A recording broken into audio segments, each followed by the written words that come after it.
opening music going.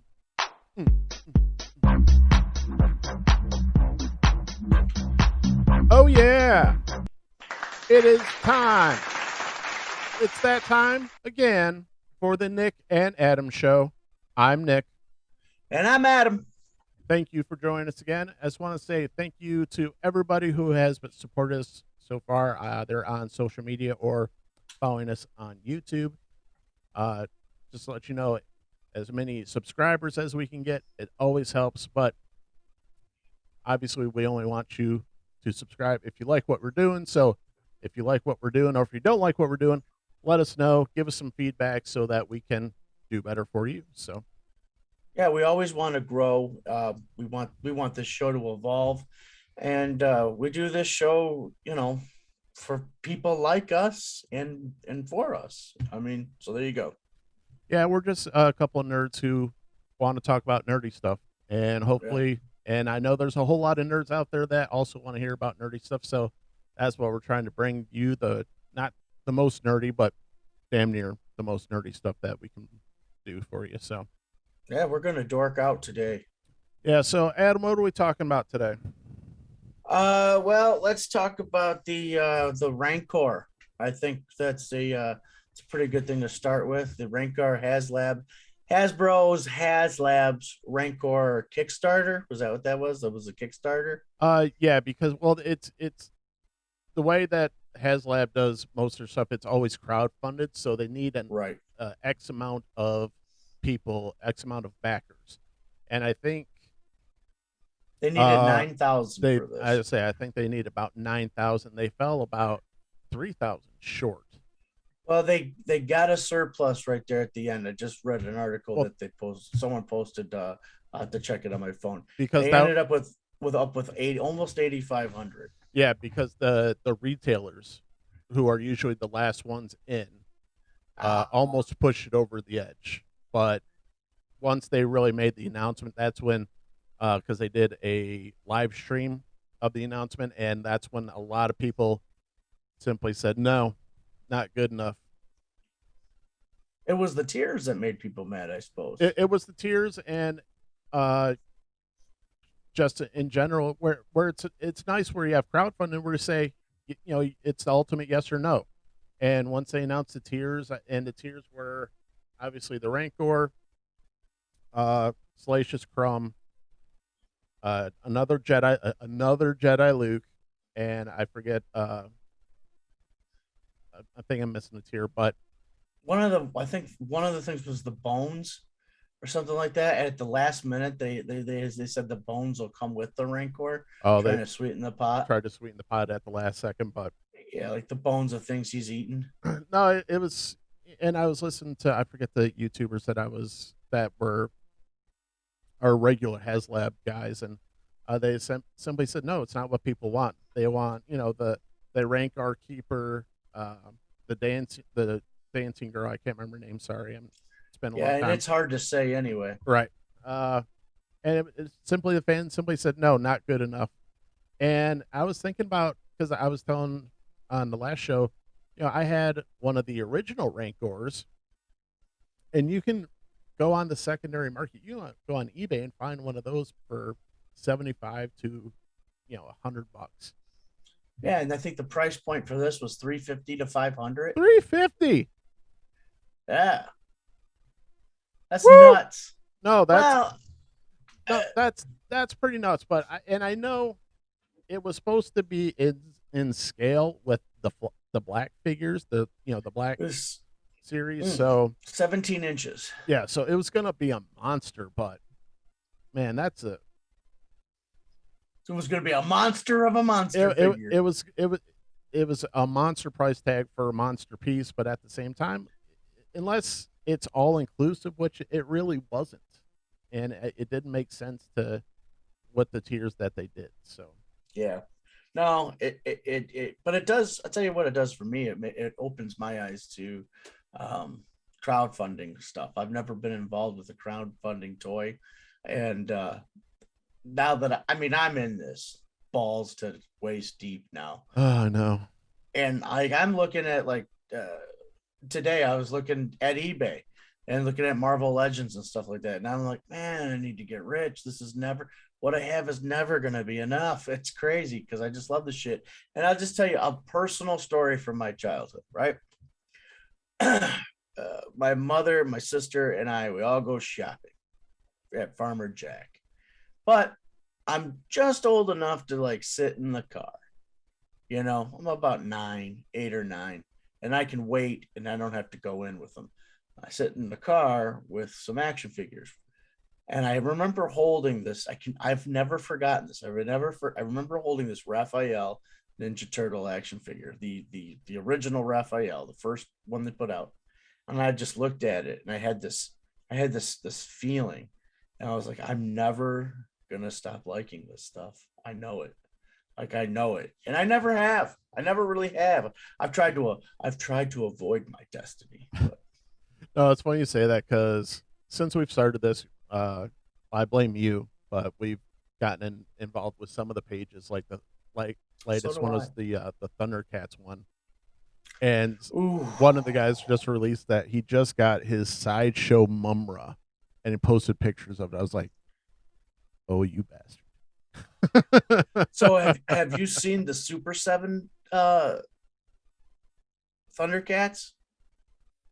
No, Oh my god, they're gorgeous. They're like $50 a piece. I'm down with that. I'm okay with that. Yeah, I'll, go to I'll, Big I'll, Bad Toy Store. I'll work some overtime. Go to Big Bad Toy Store as soon as this podcast is over. And in And fact, that, I'll send you the link, and dude. that's an ad for you, Big Bad Toy Store. Yeah, once right. But Right. but yeah, because even like I know I showed this before, but I got my sweet vulture. Getting hung up on everything. My sweet vulture, but you know what I need now? I need damn Spider Spider-Man. Man to go with it, I know this is I and need I and, Spider-Man. and I don't need like, and I don't want a okay one. I need a badass one. I need a good Right. one. So, Mhm. so this, Well, that's why I bought Redeemer, because I've got this Spawn here, and I blame you for getting me into Spawn again, you and my nephew. But I got this here Spawn, which he's not very articulated, but that's fine with me. I don't need him to be. right. He's like, they call them like staction figures because they're half statue, half figures. Right. But I mean, this is Spawn, and it's badass. And I'm like, well, now I need Redeemer, and then of course there's the 66 right there. I got my setup out in the living room with that too. But here's the thing. Here's how stupid I am because we were talking about this the other day, or last night, I think. About so now we got all the 66 stuff, right? You got a sweet Batmobile, you got all the figures, and then we're like, well, what do we need next? You know what I need the next? I need a Batcopter. What? You got a Batcopter? No, I want one, but that's what we need Oh, next from I thought Todd. that's what you were reaching for. No, Oh no, my no. god! If you edit Oh, this and I don't, you should see my face when you turn around. Like, oh, well, I found a Batcopter at FY8, but it's about yay big. yeah, I've seen those. I've seen those. But you know what I was looking for? I was looking at the toy stores. You know what I was looking for? I was looking for a shark that I could put on this leg. I know. I get it. I totally get it. I was like, what am I doing? I'm looking at shark toys to add to my Batman figures. I was like, And where have I gone? Where have I gone astray? and the more terrible the shark toy looks, the better. Right. Because I can't have was too good of a shark because then it'll ruin the aesthetic. So yeah, I need not only do I need a cheesy looking shark, but yeah, it's got to be. It can't be too nice. Hand me down the shark repellent bat spray. But I do know what because they're supposed to be coming out with the surfing ones, which is fine. I really don't need those, but what I do need I do need a Batcopter. The surfing and ones from a. I'm sorry. Go ahead. Oh, it's fine. Go ahead. No. Go finish up. I didn't mean to interrupt. Uh, I got excited. That was about it because isn't that supposed to be the next of the 66 figures from McFarlane is the surfing ones? Yeah, I've seen the pictures of the surfing ones. They got a Riddler done too with a mask. Right. There was a couple. There was some leaked information on one of those YouTube pages. We'll see if it comes to fruition in 2022. They said that the McFarlane lines are going to release a 66 Catwoman, and then it talked about an Injustice, which would be a multiverse one, I would assume. Injustice, Green Arrow, and then a 10th metal trinity of Batman, Superman, and Wonder Woman, all in the white armor that they use. I sent you a picture a while back, Yep. but it was the white armor. But yeah, I have, like I said, I had some money and I looked up a whole lot of the 66 figures. I had already had the Batmobile. I guess this was like early 2020. I'd already had the Batmobile from the Mattel line, and I had a Batman and Robin to go with it, and I sat on them for a couple of years. I was a good boy, and then I was just like, I can't take it anymore. So I found a deal on eBay. I made an offer, got accepted. I got Catwoman, Riddler, Penguin, Joker, and I got the two Surf ones. And the thing that is they came with the surfboards, but the McFarlane ones don't come with the surfboards. And I'm like, oh, what the hell's the point? Yeah, that's the only thing. It's like I dig the shtick of the pows and the crunches and all that kind of stuff. Oh yeah, like but I love that. well, wait till you get the package I sent you. It shipped today. Dude, you're gonna have all the classic batarangs. You're gonna have like an arsenal of classic batarangs. I'm so excited. Oh yeah, have you looked at that thing? Have no, you looked at it? I want to be surprised when it gets here. All right, fair enough. It's Adam's Christmas gift to me. Now, to tell you the truth, let me be honest. To tell you the truth, if we had started this podcast like 6 months earlier, I'd have sent it to you anyway. So, I'm not a Christmas guy. I could be a Christmas guy, but I'd have to be visited by 3 ghosts. Yeah. I love those. Those are fun. But all right. So what else we got? So also what I picked up my Damien. That's such a cool figure. I love how you posed him. Yeah, awesome. I want to do a video with him, like throwing his ninja stars and stuff. So yeah, I like Damian Wayne. I do. And that's the best Robin of the McFarlane that I so far it's my favorite. I'm not going to say it's the best. It's my favorite. I'm sure someone will go like, oh no, this, but I love that figure. That figure's awesome. I did find out that the Gotham Knights line that just went up for pre-order, and I'm like literally like a cat rolling in catnip over this. The Robin is Tim Drake, because it's Tim Drake. It's Tim Drake in the game, which would make sense. I don't know if you ever played the games, but they never had Damian in the games. It was Dick, Jason, and Tim was always Robin in the games. Kevin Feige is confirming yet denying at the same time that Charlie Cox is going to be the Daredevil in the MCU, but stated that there's no current projects. But then why would you announce that he's going to be Daredevil in MCU if he's not going to be appearing in something that might be coming out fairly soon, right around Christmas, possibly No Way Home? We'll see. Yeah, and there was another leak about that too, leaked right from their own. Like they showed it to us on purpose in Hawkeye. Now you met the deaf character. Echo. That's Echo. Yep.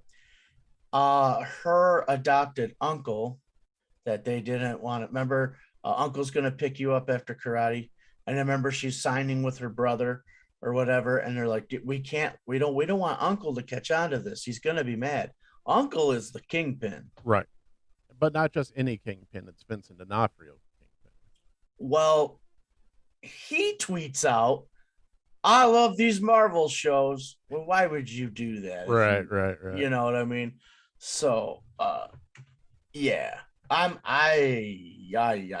love Daredevil, as a character, as a show. I said the Netflix show is amazing. Oh my god, it was. I never watched the third season. I need to watch that. I started. That's where I trailed off. I thought the story got a little slow, but also my attention span is that of a gnat. So,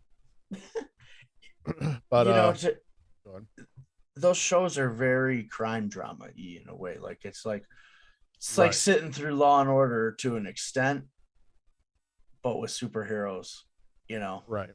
So speaking of that, because someone asked John Bernthal, aka the Punisher, what he thought of since they're opening everything up, if he would still want to be the Punisher. So this article is from Bounding into Comics.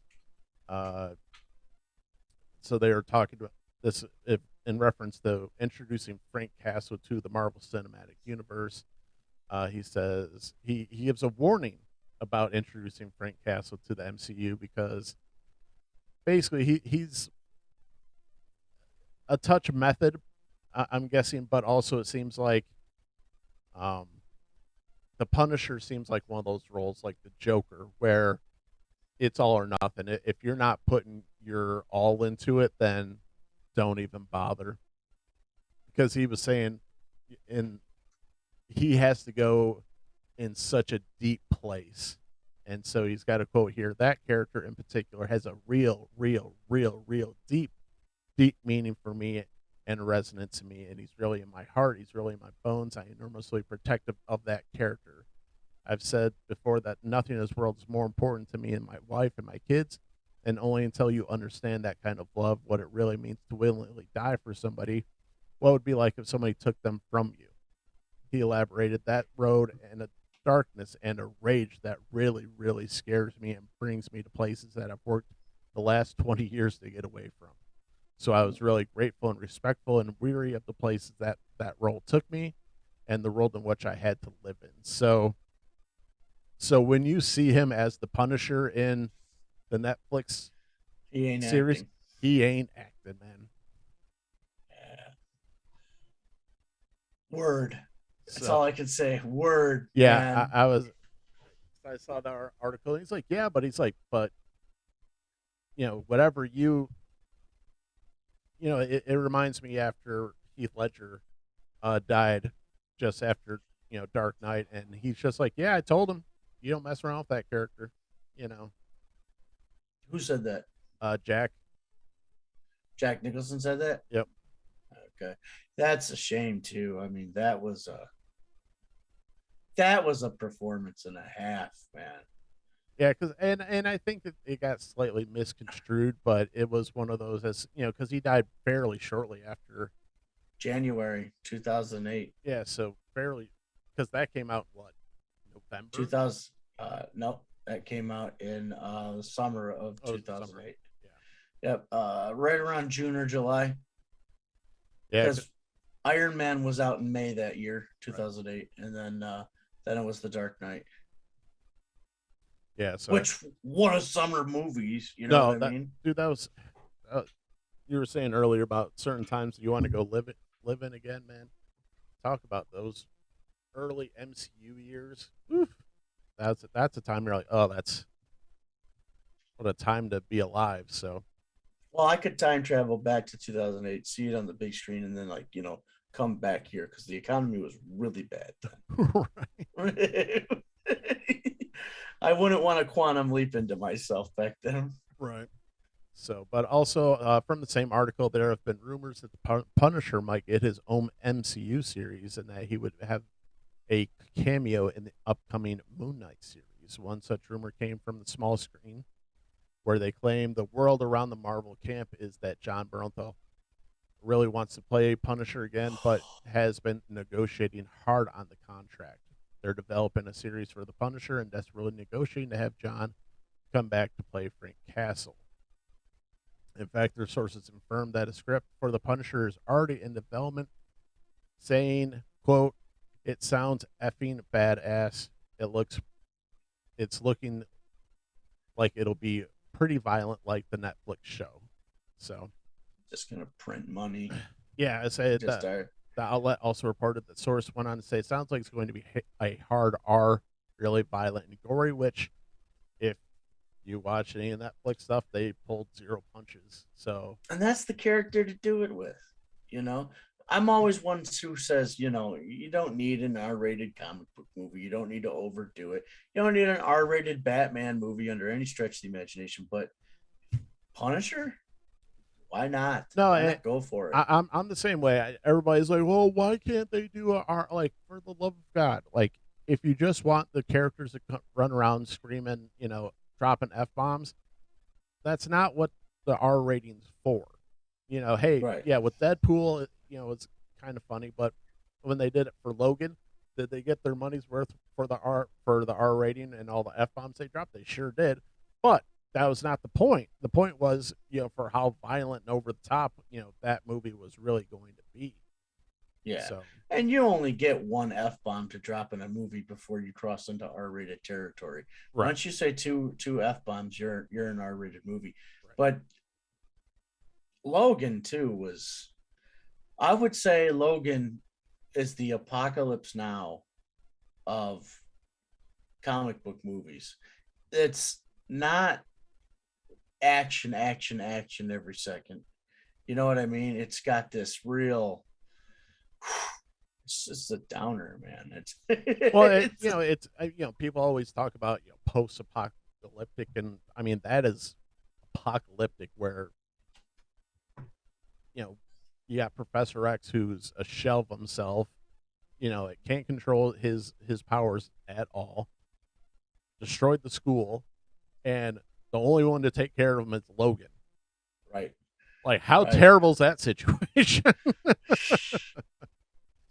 I'll tell you a bright shining spot about that movie. The little girl who played X-23. X-23, yeah. Hugh Jackman was talking about having her acting with her, and how he took her to Disneyland and stuff with his kids and stuff. But he said, so she'd be up on the wire harness and she'd be coming down to slash and kill somebody, right? And she'd be like, ha, ha, ha, ha, laughing because she's a kid on a swing. And they're like, wait, you got to do that again. You got to be mean. And she's like, oh yeah, I'm sorry. But she was, yeah, that's what it was. She was like, wee, I'm fun. killing. And they're rolling camera on it too. That's the thing. I would love to see that kind of outtake, man. So I thought that was that was pretty interesting. So yeah, oh man, dude. See, this is the Marvel I want. well, that's the thing, and it sucks that, and it's not. Shouldn't say it sucks that it's ridiculous that it's taken Sony to open up these doors like that should be being opened. What do you mean, Sony? Oh, with the Venom rated R.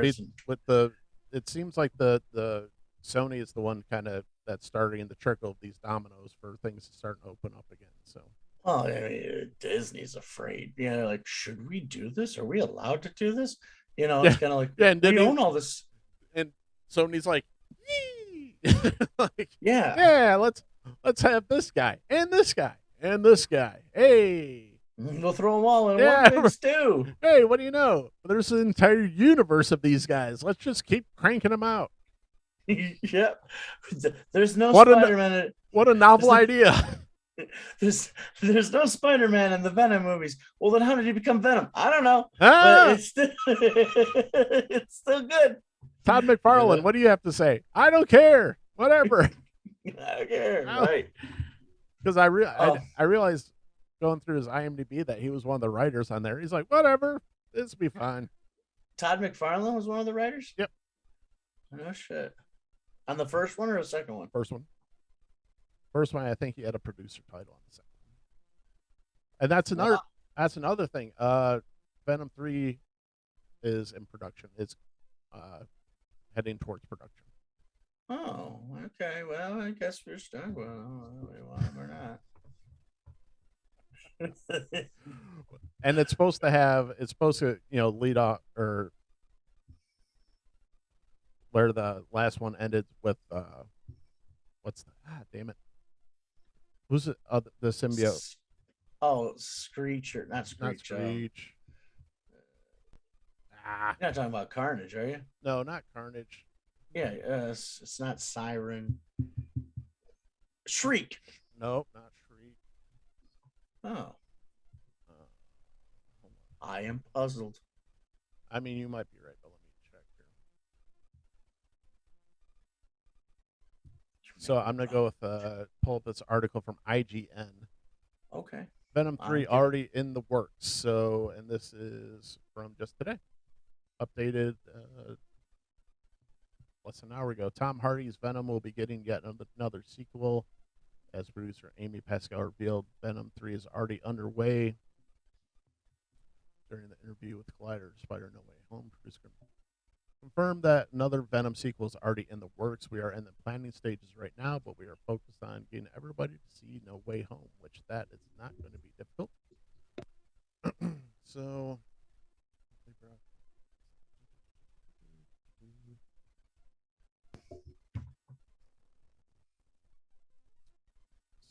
Venom, Let There Be Carnage certainly hinted at a Marvel crossover with its mid-credit scene linking Venom and Eddie Brock to Marvel's current Peter Parker. And while Pascal refused to say much, it looks as though there could be room for a crossover. I mean, what the hell's the point? I hate when they play coy. Oh, well, there could be a crossover. Be like, this is why we're here, people.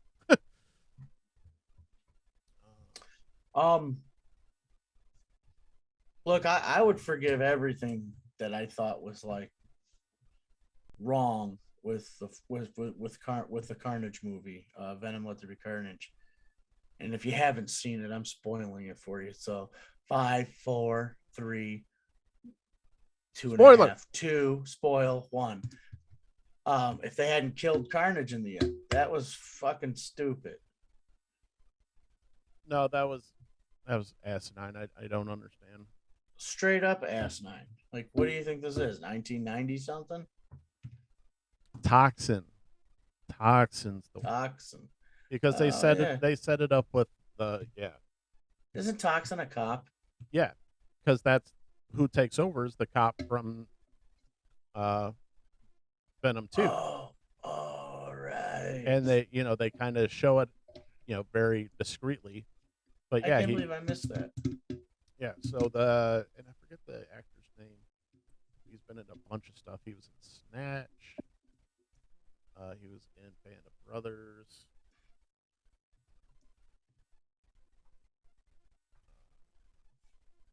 But yeah, because he's just been in a ton of stuff.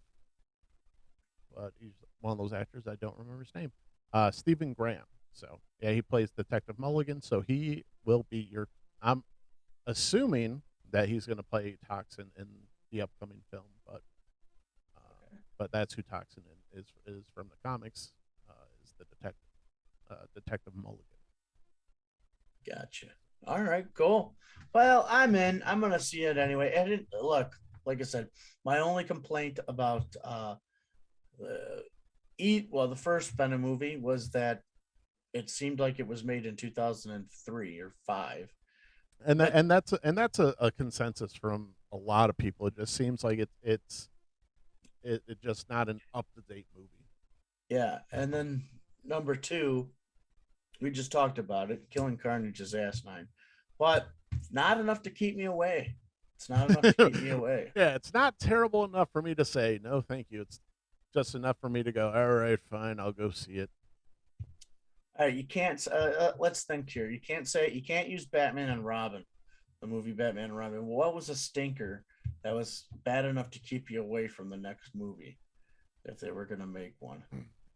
And you're going to hate me for saying it, but it was the Spider-Man 3 kept me away from the Amazing Spider-Man series. I'm not going to hate you for that. That's a terrible movie. So, no. Which is funny. I actually I was just watching a video where they had Tobey Maguire reacting to his emo Spider-Man thing. I watched that too. Yeah, and they had a bunch of the actors, and it was like, oh my gosh, it was so funny. They had Kirsten Dunst Yep. and everything. I probably saw the same thing. I was like, oh, that's funny. Here's the thing. Let's kind of turn this into just a real quick Spider-Man, little Spider-Man segment here. Sure. So yeah. Okay, here's my movie. Here's my pick. Spider-Man 3. Okay. Straight up. I knew if there was going to make a Spider-Man 4, I was out. I was totally out. So when they rebooted it, I felt the same way you did. I was like, really? Isn't this too soon? But we were living in a time back then when like the reboot was like, yeah, this is great. You know, everybody was rebooting everything. Reboot. But I was like, okay, I like Spider-Man. This is a new Spider-Man. This is a new take. I'm going to give these guys a second chance. You know what I mean? And they delivered. They really did deliver. It was a shame that they had to deliver it in the package of a reboot because the third one was that bad. Well, that's the thing. Like, because Spider-Man 3 came out in 2007, Amazing Spider-Man came out in 2012. And I don't. Really? Wow, that far apart. Huh? Yeah, I say it didn't seem like it was that far apart, but just maybe because it left such an impression, it felt like when they came out with Amazing Spider-Man to reboot, I was just like, too soon, man. It's too soon. Yeah, And then we were already balls deep in a Dark Knight and Iron Man world at that point. see, and that's probably the other thing because when Iron Man came out, dude, that changed the game. That really did. That said, oh shit, like this is that we can do this. They cracked the code. Yeah, I said, John Favreau said, "Oh no, hold my beer, or hold whatever," and said, look what Chris. Here's the blueprint for a badass comic book movie. And Chris Nolan too. He followed up with the 2000 that same summer we just talked about it. Mm-hmm. It was like, both of those movies came out of nowhere.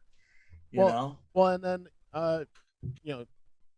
keep it going with Dark Knight Rises. I remember I took my son to that. We did the midnight showing, and people clapped, and that was the first time my son had been to a movie where he's like, people are clapping. He's like, yeah, oh yeah, like, woo. He's like, that was totally worth it. Yeah. I walked out of the Dark Knight Rises brokenhearted. I had to go back and like fall in love with it later. Right. Because of what Batman Begins and the Dark Knight did, I was like, it never has to stop. And he stopped it. Well, that's a frustrating thing because, like you said, you had, Favreau, and you had Christopher Nolan, two of the, geniuses in just guys who got it, and that's what we always talk about, right? When it comes to directors, like you want someone who gets it, yeah, and those guys got it exactly. And it was just like that was such a like not necessarily it felt like a heyday, but man, that was such a sweet spot, like the eye of the storm where like it was just serene and you could see be like, as long as these guys just keep doing all the movies. It was a special time to be a fan of that stuff, and because those movies hold up, and I loved the Infinity Saga, but even then, like those movies are hard to go back and watch. Like the more time goes by, and I'm like, yeah, they're okay, but man, they're not the first Iron Man. They're not, the Dark Knight trilogy. And not trying to bash on the Russo brothers at all, but those movies are hard to go back and watch. The only one I can really go back and watch any time would be Winter Soldier. So, yeah, fucking read my mind. So, read my mind. That's my favorite MCU movie is Winter Soldier. That's so close to being number one. I have to give it to Iron Man because of just what it did. But Yeah, Winter Soldier is such a badass movie. Yeah, I'm a big I go the other route because Captain America is like one of my favorite characters. Sure. Definitely one of my favorite characters. In fact, I just pre-ordered the Marvel Legends 20th anniversary of Marvel Legends commemorative Captain America figure. You've got to look this thing up. Okay. It's a masterpiece. And I will stand it with a Batman figure. I will. I don't care. It's amazing. Just to put it back out there again. I know you're eventually going to get to it, but we're talking about the year 2008 to 2012. That Amazing Spider-Man movie that came out, it holds up with those movies. It really does. Sure. It was like, wow, okay, they cracked the code on this one too. But I will say this, the first Spider-Man movie was very, very good. Very good. There were some things in the second one I didn't understand why they chose to do them, because it's all choices. Like, to me, it seemed kind of like a Viagra commercial or something when he wasn't feeling confident or he had performance anxiety and his powers would go away. Now, in the comics, the bad guy would crush his web shooters, or he'd run out of web shooters, and that's how that would happen. It seemed like they were looking for a way to do that, and it was like low self-esteem and all this kind of stuff played into that, and that's what plucked me right out of the movie. Right. That's what plucked me out of Spider-Man 2. And then Spider-Man 3, I mean.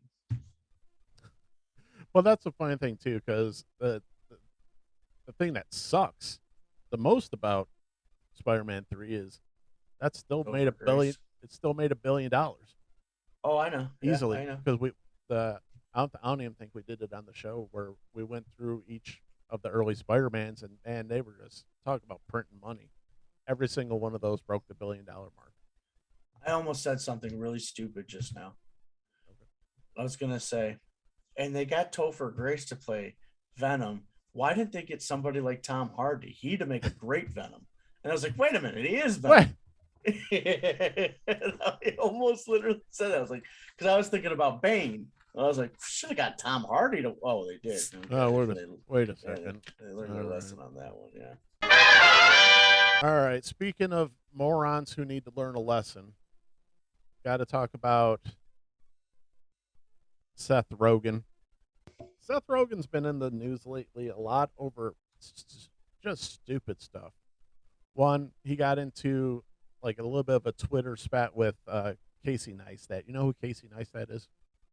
Casey Neistat's like the original vlogger on YouTube, like one of the guys who really did it. Like, he literally made a vlog a day on YouTube, and wow. not like cheap stuff. Like, they're like serious. Like, it really took almost the art of storytelling, a daily, just the art of a daily vlog. And I don't say it lightly, art, because making daily, a daily diary and just make it something compelling day after day after day. And he did this for years. And he posted, because he's, so if you don't know, he goes between California, LA to New York, back and forth. And he was just recently back in New York, and somebody posted something like, "Hey man, got my SUV broken into, what's coming to this?" And he calls LA a shithole, and the whole thing. Mm-hmm. And so people started going after him. He called it a third world shithole with the with the crime rates and all that. And people started going after, "Oh, you shouldn't say that." And Seth Rogan pipes in, "I had my vehicle broken into 15 times when I lived in Hollywood." It's like, that's not okay. You don't get to normalize crime, you morons. Yeah, that's true. You don't. And it's simply one of those things. He's like, and the reason he was so pissed is because literally, like, he had everything for his daughter's 7th birthday party in the car, and got broken into, took all the stuff, ended up getting it back at the end of the day. But he's like, can I not be mad because someone, violated me, my personal property. And it was just one of those stupid things where you just sound like such a moron when you go, well, you should just, what that comes with big city living. Be like, no, no, it does not. Crime's not okay. It's Yeah, not I okay, know. guys. So, I've always hated when somebody says something to me. Well, I did blah blah blah. You well, know what I mean? It's well, like, you shouldn't leave valuables in your car. Be like, mother, it's my car. I leave whatever I wanted. You know, yeah, obviously, we live outside of Detroit. There's certain things you do and certain things you don't do, but that doesn't make it okay for someone to go in your car. I don't care. right. So he's on Twitter trying to, and then isn't he saying something? You said he was calling people white supremacists. Yeah. So he's also, if you're on HBO Max, you may have seen his recent show, Santa Inc., which is I thought it was just like a one-off like animated movie.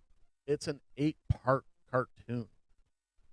So basically, it's any of the left leaning SJW stuff you can kind of cram into it, where they attack capitalism, they attack Christmas, they say everything's too white, too this, too that, and it's literally just like they turn what should have been, if you want to make a cartoon bash on Christmas, that's fine. You want to bash on the commercialism of Christmas, that's fine. You want to talk about people not only being part of Christmas because they want stuff, that's fine. But don't attack, you know, leave Santa alone.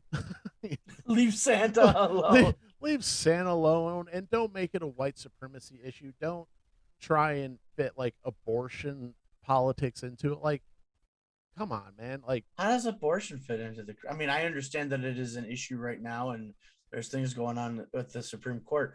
But what does it have to do with Santa Claus? but that's the thing. They use so many of these jokes to try and prop up some of these ideas. Like, I think it was, and they tried to work the vaccine into it, where basically I think the it this ongoing joke. I didn't see it because it's getting ratioed to hell on social media, and Rotten Tomatoes is basically, it's getting just destroyed. But basically, they use this deer with reindeers, a joke with reindeers, and basically they go through this entire joke just to put up to basically have a reindeer say, "My body, my choice." Like, can we just? Is there any area in our lives where we can just leave politics at the door and just Not now. not now? And I don't understand how we've gotten to this point. But so basically, he puts out this turd of a show, and he basically says, "Well, if you don't like it, then clearly you're a white supremacist." And it's like, oh, okay. Well, Merry Christmas. No, thank you. It couldn't possibly be that you just put out a shitty show that no one likes, right? Yeah. That couldn't possibly be it. And between him and Sarah Silverman, and because she's on the show as well, and Sarah Silverman, I've never thought was funny. Seth Rogan, I thought was funny until I realized, oh, that's all you got. You got the stoner comedy, the stoner laugh for 5 minutes, and then that's your career. So Well, yeah, and to tell you the truth, it's a lot of people may have grown out of that. His decade could be over now. Um, I was just thinking about the white supremacy thing. Like, I'd make a real shitty white supremacist, because I could imagine like standing around, like, we're at the coffee table with our hate literature and all this stuff, and I'd be like, all of a sudden I'd have this deep thought, and I'd think, if you think about it, the black people, they're like good at every sport, and are sizably bigger, and I don't think we're so superior. right. What do you guys think? I mean, am I wrong? I think we got the wrong idea here. Next thing you know, I'm kicked out of the club. Nobody wants me to be superior anymore. And I'm like, well, we all got a few pounds on us, guys. So, but no, I mean, but that's ridiculous to call people white supremacists because they don't like your fucking joke. And it really, you know, how can you not take that personally? I already know I don't like it. I saw the trailer for it. So, yeah, when you can look at a trailer and say, well, that's a piece of shit. So, right. Once again, it's still going. We're going off of bounding into comics. Anti-white activists, I love they call them anti-white activists. Anti-white activist Seth Rogan brags about telling people to go f themselves, as he calls critics of Santa Inc. white supremacists. Jeez. So as white supremacists, they. All right, so let me start. So, anti-white activists recently described critics of HBO Max animated series Santa Inc. as white supremacists just days after bragging he makes sure to directly message people to quote unquote go f themselves. In that interview, which Entertainment Weekly has now made unavailable, Rogan told Greenblatt, I mean, personally, I think I'm just actively trying to make less things starring white people. He went on to say, if I'm succeeding or I'm not, I'm very much looking to have a far more diverse group of writers and directors and actors that we generally work with, because that group is not incredibly diverse, you know. Rogan ultimately concluded, so that's how I've been trying to deal with it. It's just to actively take, as they would say, anti-racist measures to make sure some work is says it's weird that some work is done to acknowledge that black people are very marginalized in American society. You know, I've noticed, and it started recently, anytime they refer to black people in a article, it's capitalized. I don't know when that became a thing. Not only has Rogan expressed anti-white views, noting that he will discriminate against them, but he's also expressed some rather extreme views about Christians. So, Isn't he Jewish? yeah, so but you know, just by heritage. So, Oh, so he's one of those guys who doesn't have any kind of. Is he an atheist or something? I'm gonna go out on a limb and say that. So, Or he's agnostic? yeah, so a little bit farther into the article. So now Rogan is describing critics of his HBO animated series Santa Inc. as white supremacists following the trailer of the series showing an elf voiced by Sarah Silverman named Candy, livid that Santa Claus is white. Another elf tells Candy, but the position of Santa has been a white man's game. Candy responds, exactly, it's effing crazy. Things have got to change. Then it, you know, the stupidity of people on this planet. First of all, you realize like Saint Nick is based off of a freaking person, and he's a white dude. Sorry, that's just how it goes. But anyway, then in a strategy session for her move to become Santa, another character named Devin tells Candy, let's go over what we know. Santa and the board are all male and all white. Wait a minute. Sweet here. Lord. Wait a fucking minute.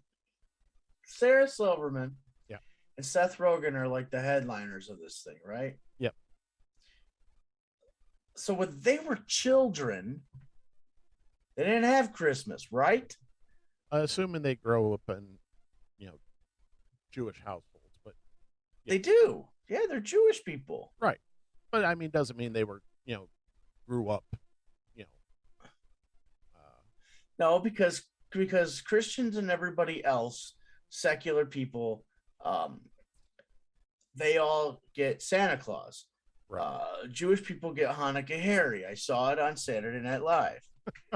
John Lovitz was Hanukkah Harry. So no, you know, no. But all seriousness, it's like where do you get off on attacking Christmas when you've never celebrated it yourself? Well, you know, and you know what?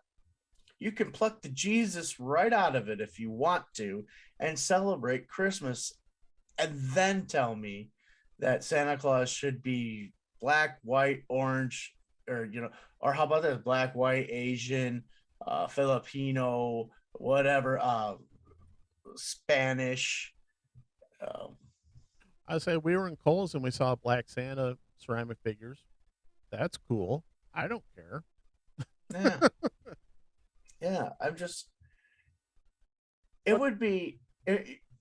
I could take these two more seriously if they didn't come from a heritage. I don't care what heritage. If they didn't come from a heritage that didn't celebrate Christmas. Now, if you grew up all your life getting presents from Santa Claus when you were a little boy or a little girl, then you found out one day it's a lie and had your heart broken, and then you continue to buy Christmas presents. And one day you get a job and you start buying your family members Christmas presents, and then now you're in a position to produce something, and you're like, you know what? There's not enough diversity at the North Pole. well, Then you've got the right to talk the way they're talking. Not calling anybody white supremacist, but why are they even in the conversation? that's it. I mean, we can always just flip the conversation around. It's like if we started, you and I, we made a shitty show about Hanukkah. Why would we do that?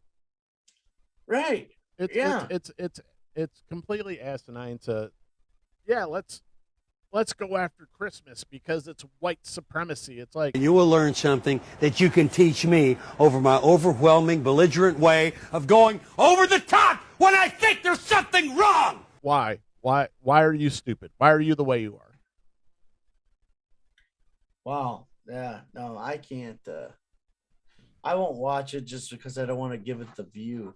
What's I kind of want to like hate watch it just like a little bit, just to be like, yeah, this is this is what people think. And here's the thing: you don't if you just live in a little flyover state like we live in, this little state called Michigan, this is what people in Hollywood think.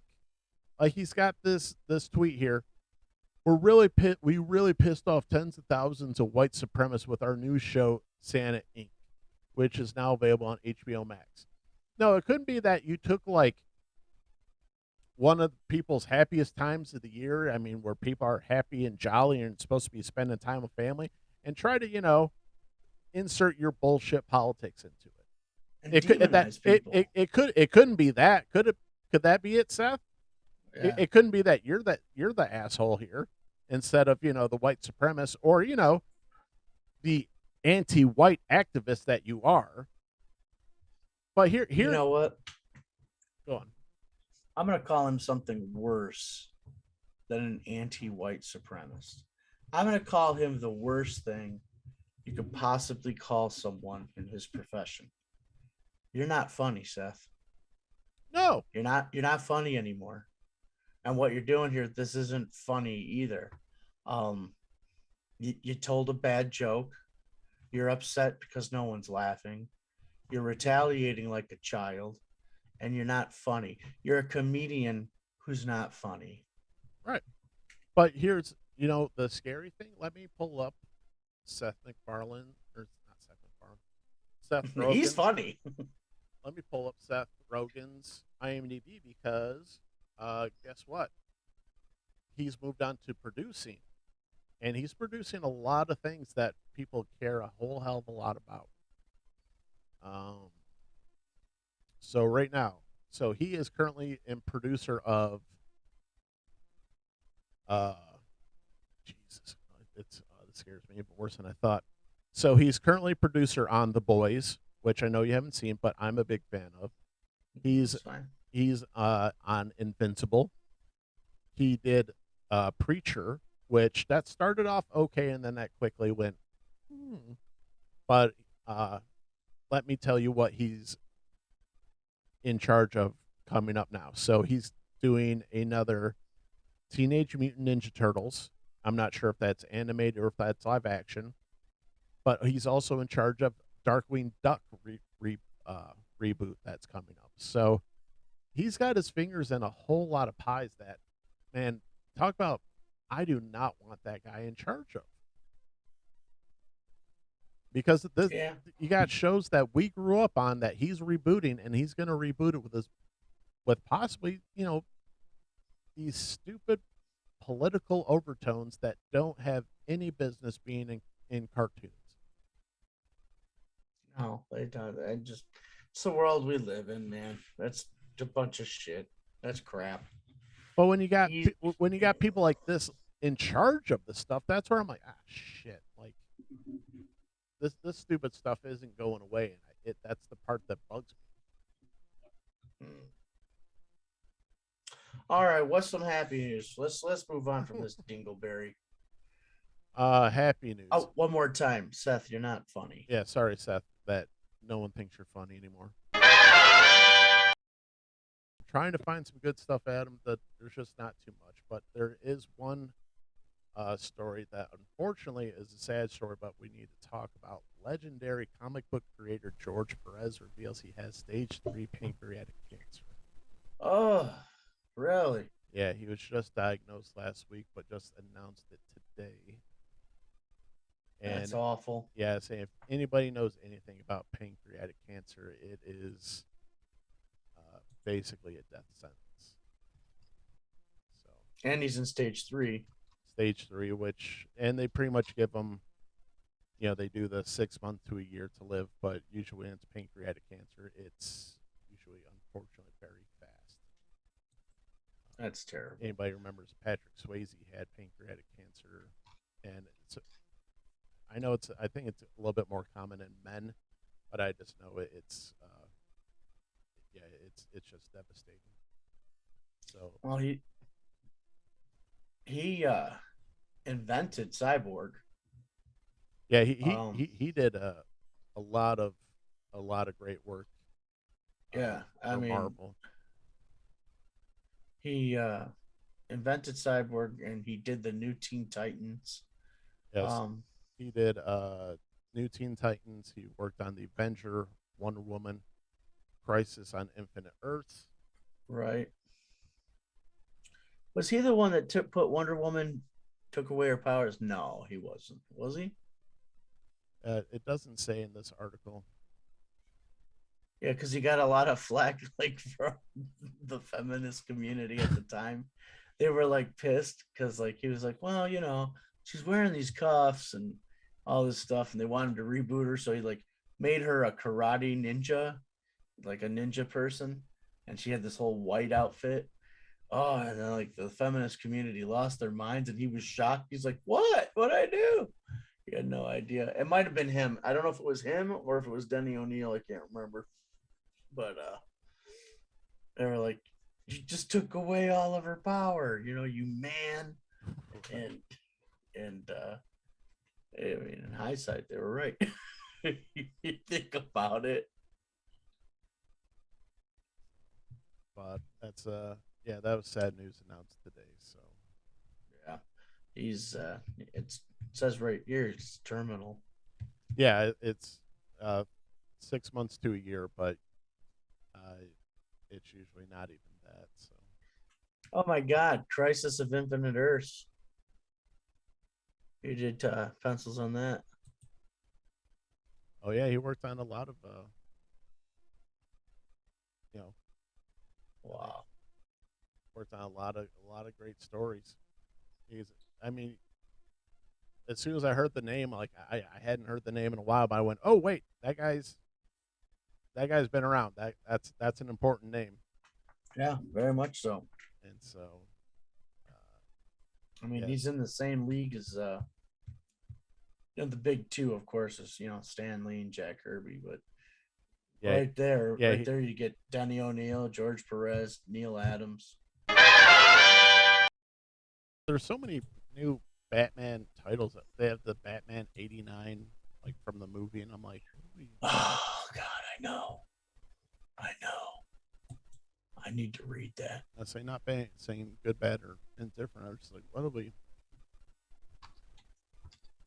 Not sure where they're going with that one. What, Batman '89? Yeah. It's kind of just like a continuation, really, of what would have happened. I say, is it just like hey, this is so it almost sticks to like the Tim Burton. It's the Tim Burton Batman. Yeah. Right. And so Batman Forever and Batman and Robin are not connected to it at all. Okay, so this is not on the streaming service or the comic service.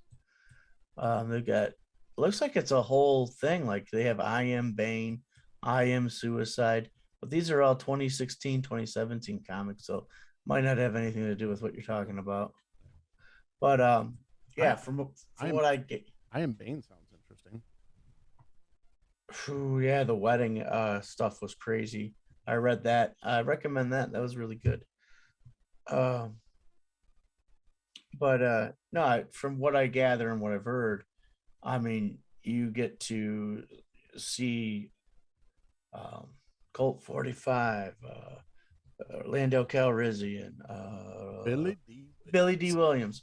You get to see him as Two-Face. Nice. I guess he becomes Two-Face. So long. See you later, Nick. Nick has left the show. You know, so it's just going to be me here with you.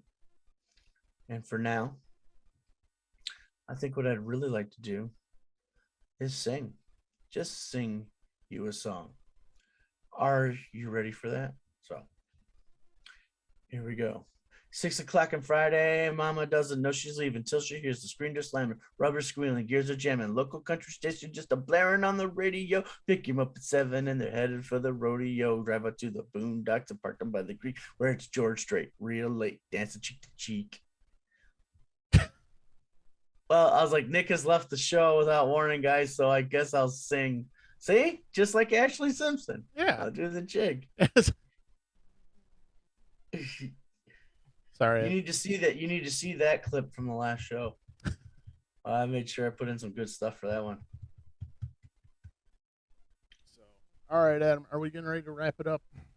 Yeah, we're going to wrap it up because the population is out of control. That's true. So,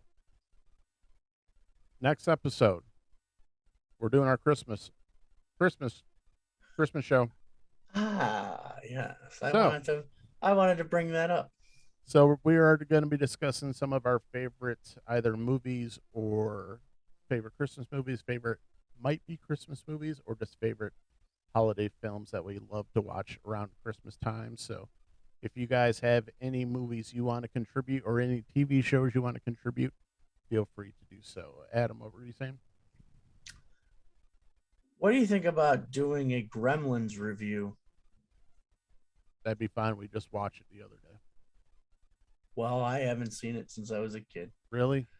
Yeah. I love that movie. But also I found myself criticizing it a little bit too. So we can definitely have fun with that. What did you find wrong with Gremlins? It's just Gremlins. You know how many people die nonchalantly in that movie? Well, I will say it's probably not for kids. And very indiscriminately, but yet is very much considered a holiday family classic. Yeah. For some All right. people. But the indiscriminate killing in that movie, I just went, holy crap, this movie's dark. I never saw E.T. when I was a kid. I didn't care to or whatever. I didn't have the attention span. I didn't like it. And then I ended up at this Lance Cruise school for like 4th or 5th grade. So E.T. had been out for a while. And the teacher hadn't seen it, but the kids voted they wanted to see E.T. in class, right? And so we get to this one part where the one kid calls the other little kid penis breath. And the teacher just goes, no! Walks over, she turns it off. This is not appropriate. Shut it down. I didn't see the rest of the movie until I was 26. And it sucked. So don't watch E.T. If you've never seen it. It's bullshit. Yeah, that might be on the slightly. We'll do that one day. One of the completely overrated movies.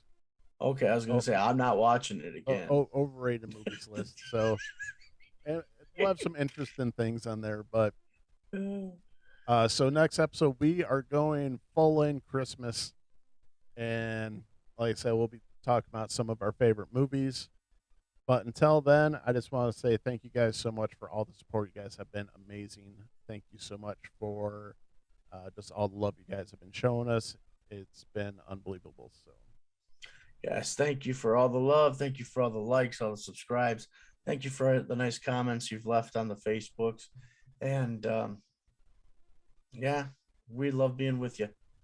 so it's a quick reminder: we are on obviously YouTube, we are on Facebook, and we are on Instagram, all at the Nick and Adam Show. So until then, we will see you next time.